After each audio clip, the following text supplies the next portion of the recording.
Well, anyway, let me just finish the sentence. The guy stands up and he says, all these babies born out of wedlock. We're the fathers.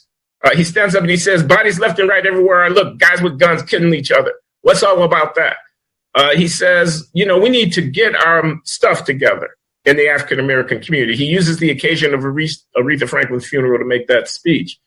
And a ton of bricks fell on him. And I didn't see much defense of him either, so I'll stop.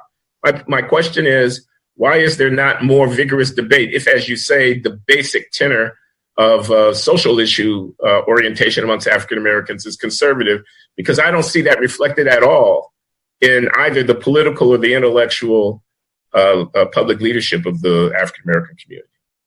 I think that there are 3 or 4 things there. First of all, I think in the Trump era, you have begun to see a bit of that. I'm not going to give Mr. Trump all the credit for this, but I mean, you've seen fairly large movements like Blexit, and a lot of that's because of almost the mocking questions asked by Trump. At one point, he just stood up on the stage and said, "What the hell do you have to lose?"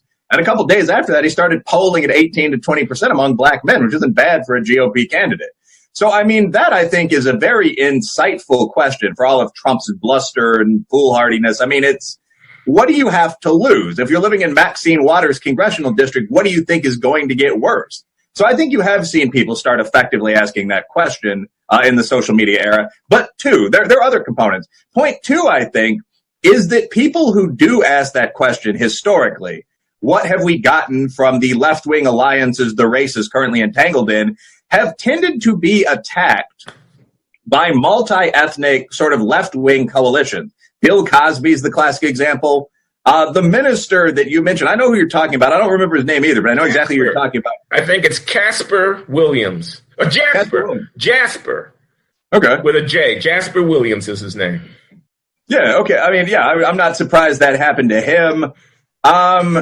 You've seen a couple of these, Jesse Lee Patterson, where the immediate response has been, let's drum this guy off of all media.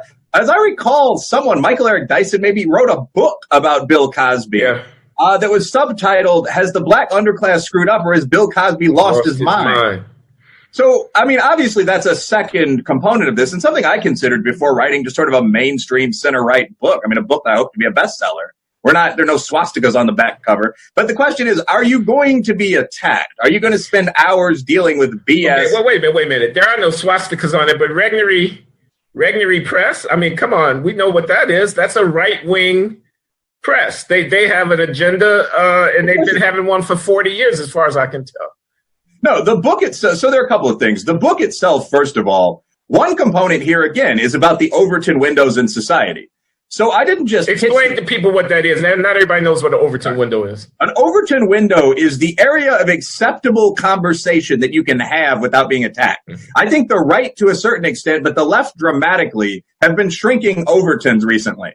So, I mean, for much of the hard left, anything east of the center left is Nazism. That's how you get Dave Rubin, Ben Shapiro. I think both those guys are Jews, a conservative and an Orthodox Jew. But all these guys, what's his name? Jordan Peterson, myself, you, Larry Elder, just a whole random collection of people, Democrats. There he goes again. That's okay. But just all these, no, I'm not comparing all of you guys. But no, just Joe Rogan. I can compare you and Joe Rogan. He's a cool guy.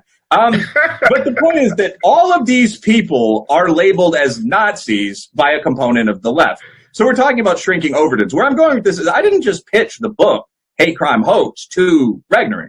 I was a trading floor guy for years. I'm very aware of how to get contact for executives at almost any company. I pitched 4 or 5 book publishers. Email sequences of that still exist. And a lot of them basically said, well, this is something we couldn't publish, even though we know it's probably true. A conservative press, which obviously does have an agenda, but was the one entity that took a flyer on a book that I don't really think is all that conservative. They provocatived up the title a little. But the longest chapter in the book deals with hoaxes by alt-right whites. There's nothing especially radical about this book.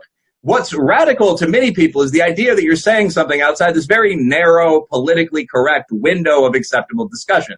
But the point of this is when I mention everyone from Joe Rogan to Dave Rubin, many people don't want that kind of smoke in the black community either.